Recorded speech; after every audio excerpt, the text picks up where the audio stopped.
বিগত 15 বছরে মাত্র 3বার লিগ শিরোপা হাতছাড়া করেছেন পেপ গার্দিওলা। লিগে তাকে একবার হারানোয় এবং তার বিরুদ্ধে কম্পিট করার জন্যই মরিনহো, ক্লপের মতো ম্যানেজারদের কিংবদন্তি হিসেবে দেখা হয়। গার্দিওলার অর্জন যতটা ব্যাপক, তার চেয়েও ব্যাপক আধুনিক ফুটবলে তার প্রভাব।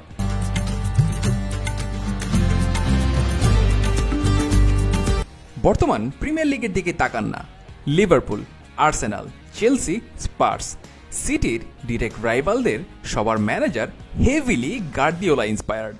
ইউরোপ ঘাটলে দেখবেন আপ অ্যান্ড কামিং ভালো ম্যানেজারদের মধ্যে সিংহভাগই গার্দিওলা স্কুলের ম্যানেজার। এখনকার ফুটবলের দিকে তাকান, ০ দশকের ফ্রি ফ্লোয়িং ফুটবলের সঙ্গে এখনকার ক্লাব ফুটবলের অনেক তফাৎ। গার্দিওলার অর্জন নিয়ে, স্পেসিফিক ট্যাকটিক্স ও প্লেয়ার ট্রিটমেন্ট নিয়ে আমরা পূর্বে অনেক আলোচনাই করেছি, কিন্তু এই ভিডিওতে আমরা দেখব কিভাবে ফুটবলকে সার্বিকভাবে বদলে দিয়েছেন পেপ গার্দিওলা। গার্দিওলা ছিলেন ক্রুইফের শিষ্য, এটা কারোরই অজানা নয়। ০ দশকে প্রায় সব দলই জয়ের জন্য ম্যাচ বাই ম্যাচ ট্যাকটিক্স গুছাতো। গার্দিওলা তখন একটি নির্দিষ্ট দর্শনের অধীনে এক করেন বার্সেলোনাকে, যেই দর্শনের ডিএনএ ক্রুইফই রোপণ করে গিয়েছিলেন আগে। এই দর্শনের 3টা স্তম্ভ হচ্ছে পজেশন বা বলের দখল, প্রেসিং ও নিউমেরিক্যাল সুপেরিয়রিটি।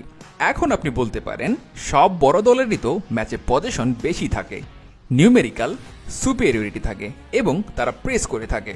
তারা সেটা করে তাদের খেলোয়াড়েরা সুপেরিয়র, তাই গার্দিওলা ট্যাকটিক্যাল এমন কিছু প্ল্যান সাজান যাতে সব সময় এই 3 কোয়ালিটি থাকবে তার দলে। সেটা তিনি কিভাবে করলেন? টিকি টাকা বা গার্দিওলার ফুটবলের মূল ভিত্তি হচ্ছে রক্ষণ। তার সময়ে ডিফেন্সেই সবচেয়ে বেশি খরচ করেছে সিটি। বার্সায় যখন শুরু করেছেন তখন ডিফেন্ডারদের মূল দায়িত্ব ছিল ট্যাকেল করা, ইন্টারসেপ্ট করা এবং বল ক্লিয়ার করা। কিন্তু গার্দিওলা এমন এক ডিফেন্সিভ লাইন তৈরি করেন যেখানে সবার বল প্লেয়িং এবিলিটি দুর্দান্ত, এমনকি গোলকিপারেরও। এখানে কিপারকে আনা হয় নিউমেরিক্যাল অ্যাডভান্টেজের জন্য।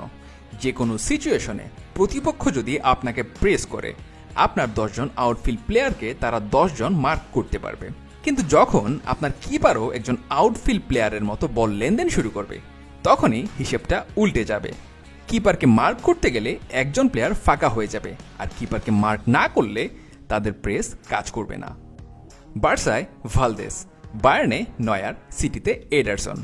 গার্দিওলার সব কিপারই বল প্লেয়িংয়ে পাকা, এবং তার এই ট্যাকটিক্সের সঙ্গে অ্যাডপ্ট করতেই ইউরোপে বল প্লেয়িং কিপারের একটা বিপ্লব হচ্ছে সাম্প্রতিক সময়ে। রক্ষণে প্রেশার সিচুয়েশনে থাকলে সবসময় ডিফেন্ডার বল ক্লিয়ার করে দিত বা সামনে লম্বা পাস পাঠাতো। এই 2 ক্ষেত্রে আপনার বলের দখল রাখার সম্ভাবনা 0 ও 50%। একটা বিষয় মনে রাখতে হবে, গার্দিওলার দর্শনে বল হারানো মহাপাপ। যতই প্রেশার সিচুয়েশনে থাকুক না কেন, আপনাকে বলের দখল রাখতে হবে, লং পাস না দিয়ে ছোট কোনো পাসে টিমমেটকে খুঁজে নিতে হবে। সেটা করতে তার দল যে কোনো সিচুয়েশনে বলের আশেপাশে একটি ট্রায়াঙ্গেল তৈরি করে, যাতে করে সব সময় আপনার অন্তত 2টি পাসিং অপশন থাকে। রক্ষণের প্রেস রিলিজ করতে সিডিএম নিচে নেমে আসেন, এই পজিশনকেও রেভলিউশনাইজ করেন তিনি। গত 2 দশকে আমরা দেখেছি নাম্বার 6 হিসেবে একজন ডেস্ট্রয়ার টাইপ প্লেয়ার রাখা হয়, যে বল ক্লিয়ার করায় পাকা, অথবা ডাবল পিভটের বেলায় হয়তো দুজনই বক্স টু বক্স মুভ করেন, অল্টারনেটিভলি ডিফেন্সিভ দায়িত্বটাও পালন করেন। কিন্তু গার্দিওলার বোর্ডে নাম্বার 6 হচ্ছে পুরো দলেরই সেন্টার, তাকে কেন্দ্র করে ঘুরবে বাকি দল। ডিফেন্স থেকে বল নিয়ে আসা, সামনে বল ডিস্ট্রিবিউট করা, বা ডিফেন্সের পেছনে লং বল পাঠানো। মোট কথা, খেলার টেম্পো নিয়ন্ত্রণ করবেন এই প্লেয়ার। এই ধারার নাম্বার 6রা জনপ্রিয়তা পাওয়া শুরু করার ফলেই এখন ডেস্ট্রয়ার টাইপ 6রা বিলুপ্ত হয়ে যাচ্ছে। গার্দিওলার বার্সা দলে কোনো নাম্বার 10 ছিল না। একজন নাম্বার 10 রেখে সামনে একজন মার্কসম্যান রাখাটা টেকটিক্যালি খরুচে মনে হয়েছে তার কাছে, তাই তিনি এই 2টা রোল একজন সিঙ্গেল প্লেয়ারকে দিয়ে দেন, লিওনেল মেসি। তিনি নিচে নেমে বল কুড়িয়ে আনবেন, ডিফেন্সকে সামনে ড্র করে তাদের লাইন ওলট পালট করে দিবেন, আবার 1-2 পাসে বক্সে পেনিট্রেট করবেন। মেসির মাধ্যমেই ফলস 9 পজিশনটি আবার জনপ্রিয়তা পাওয়া শুরু করে ইউরোপে। ফলস 9 পজিশনকে আমরা বিস্তারিত এক্সপ্লোর করেছি এই ভিডিওতে। সাম্প্রতিক সময়ে ইনভার্টেড উইঙ্গার পজিশনটি অনেক জনপ্রিয় হয়েছে, কিন্তু গার্দিওলা এখনও তার উইঙ্গারদের ব্যবহার করেন ট্র্যাডিশনাল ওয়েতেই। উইঙ্গাররা হাফ স্পেসে থাকবে, ফুলব্যাকরা ওভারল্যাপ করবে। এই ট্যাকটিক্সে না গিয়ে গার্দিওলা তার উইঙ্গারদের ওয়াইডি রাখেন, কারণ গার্দিওলার উইঙ্গাররা সবসময় বল পায়ে দারুণ, তাদের ড্রিবলিং স্কিল বাকিদের চেয়ে বেটার। উইঙ্গারকে ইনভার্টেড করে খেলালে এখানে সেন্টার ব্যাকদের ড্রিবল করার দায়িত্ব পড়বে তার উপর। ডিফেন্সিভ মিডও নিচে নেমে তাকে মার্ক করতে পারবে। সেন্টার ব্যাক ও ডিফেন্সিভ মিডের চেয়ে ফুলব্যাকরা সবসময় ডিফেন্সিভলি দুর্বল হয়। ফুলব্যাকের বিরুদ্ধে উইঙ্গারকে দাঁড় করিয়ে দিলে এখনকার প্রায় সব 1-on-1 ডুয়েল উইঙ্গারই জিতবে এবং কর্নার দিয়ে বক্সে ইনফিল্ট্রেট করতে পারবে। গার্দিওলার ফুলব্যাকরা এত ওপরে ওঠে না, একজন কখনো কখনো দুজন ফুলব্যাকই মিডফিল্ডে ইনভার্ট করেন। এতে করে ডিফেন্সিভ সলিডিটি বাড়ে, বল টার্নওভারে যে কোনো সময় নিচে 5 জনের একটা ডিফেন্সিভ ব্লক থাকে। বাট আধুনিক অ্যাটাকিং ফুলব্যাকরা উইঙ্গারদের মতোই পরিশ্রমী হয় এবং ডিফেন্সিভলি দুর্বল হয়। এই সমস্যা সমাধান করতে গার্দিওলা এখন সেন্টার ব্যাকদেরই ফুলব্যাক ও মেকশিফট মিডফিল্ডার হিসেবে খেলাতে শুরু করেছেন। আরও অনেক ম্যানেজারই এখন এই কাজ করছেন। গার্দিওলা যখন সিটিতে এসেছেন ততদিনে নাম্বার 10 পজিশন প্রায় বিলুপ্ত। এদিকে তার দলে দুজন পাকা নাম্বার 10, তিনি এই দুজনকে খেলানো শুরু করেন হাইব্রিড নাম্বার 10 হিসেবে। উইঙ্গাররা ফ্ল্যাঙ্কে থাকার সময় যারা এই হাফ স্পেসটা দখল করবে, এতে করে সামনে বিশাল একটা নিউমেরিক্যাল অ্যাডভান্টেজ পায় তারা। যে কোনো সিচুয়েশনে সামনে গার্দিওলার 5 জন প্লেয়ার থাকবেই। বাট অনেক সময় দেখা যায় এই নিউমেরিক্যাল অ্যাডভান্টেজকে নালিফাই করতে প্রতিপক্ষ একজন মিডফিল্ডারকে ডিফেন্সে নামিয়ে আনে বা বাস পার্ক করে।